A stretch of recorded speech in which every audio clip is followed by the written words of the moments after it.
Hello, നമ്മളിത് കോട്ടയത്തല്ല, ഏറ്റുമാനൂരിലെ Sumi's kitchen റെസ്റ്റോറൻറ്റിലാണ് നമ്മൾ വന്നിരിക്കുന്നത്. കയറി വരുമ്പോൾ തന്നെ നമുക്കൊരു കൊലപ്പഴവും അവിടെ ഒരു മണിയും തൂക്കിയിരിക്കുന്ന കാണാം.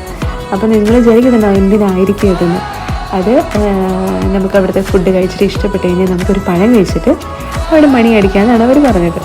പിന്നെ ഇത് കയറി വരുമ്പോൾ തന്നെ നമുക്കൊരു സാൻഡയൊക്കെ ഉണ്ട്. പിന്നെ ഇത് റിസപ്ഷനൊക്കെ വളരെ അടിപൊളിയായിട്ട് അവർ ക്രമീകരിച്ചിട്ടുണ്ട്. പിന്നെ അവിടെ നല്ല ട്രഡീഷണൽ ആയിട്ടുള്ള രീതിയിലൊക്കെയാണ് അവരുടെ അറേഞ്ച്മെൻറ്റ്സ് ഒക്കെ കണ്ടത്. ഗ്രൗണ്ട് ഫ്ലോറാണ് ആദ്യം കണ്ടത്.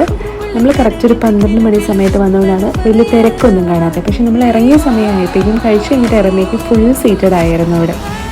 പിന്നെ നമ്മളിത് ഫസ്റ്റ് ഫ്ലോറിൽ പോയി. അതിനുശേഷം നമ്മൾ അവിടെ ഇരുന്ന് ക്രിസ്മസ് തലേദിവസം ആയതുകൊണ്ട് തന്നെ കുറേ സ്പെഷ്യൽ വിഭവങ്ങളൊക്കെ ഉണ്ടായിരുന്നു അവിടെ. നമ്മൾ മീൽസാണ് ഓർഡർ ചെയ്ത്. നമ്മുടെ മെയിൻ കോഴ്സ് സ്പെഷ്യൽ ഓർഡർ ചെയ്തൊന്നും ഇതിൽ വന്നിട്ടില്ല, എടുക്കാൻ വിട്ടുപോയി.